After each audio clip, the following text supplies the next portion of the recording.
National security takes the utmost importance in almost all nations. But at what cost? When does national security take a backseat? Where do we draw the line?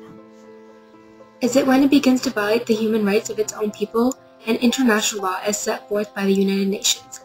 The Israeli government built a 620-kilometer-long barrier in the West Bank of Palestine in order to protect Israeli civilians from suicide attacks.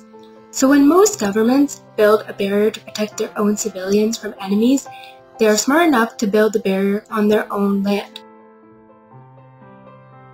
Though the Israeli barrier follows the Israeli soil for most of the route, at some points it loops into Palestinian territory to protect the Israeli settlements that still exist there.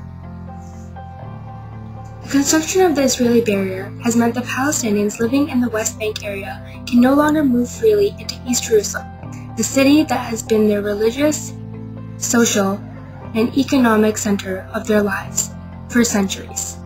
The wall has brought upon a lot of hardships among the Palestinians. A large majority of the Palestinians have land or jobs and hospitals on one side of the wall, and homes and families on the other side. They've never had to choose between such necessities. First of all,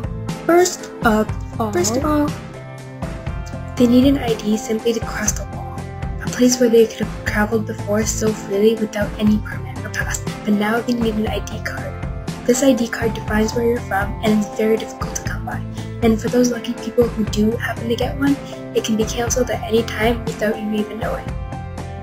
Second of all, hospitals in East Jerusalem have excellent reputation compared to those in West Bank, which cannot even compare. Too bad for those 3,000 patients that are referred to these hospitals each year, but cannot find the permits to cross the barrier. What was once a short journey has now become a time-consuming process.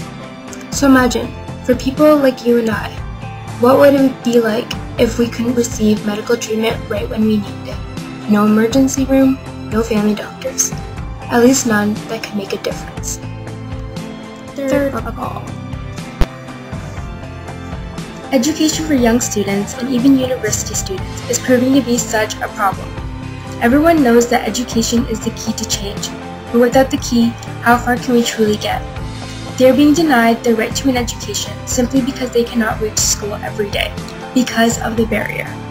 Out of the 33,000 students and 2,000 teachers that are in East Jerusalem, 6,000 students and over 650 teachers have reported that the barrier continues to stop them from reaching school every single day. So these three basic rights, the right to an education, the right to healthcare, and the right to travel freely, are being denied to the Palestinians living on the opposite side of the wall. Why is this? Why do they have to suffer? The barrier is devastating every aspect of Palestinian life. Many communities have already experienced the loss of land, water, and other resources which provide their daily life. Palestinian villages that are located near the barrier have become isolated ghettos. Movement in and out is nearly impossible. The international laws that it violates, as outlined by the International Court of Justice, include the Human Rights Convention, because it restricts the freedom of movement and the right to an adequate standard of living, health, and education.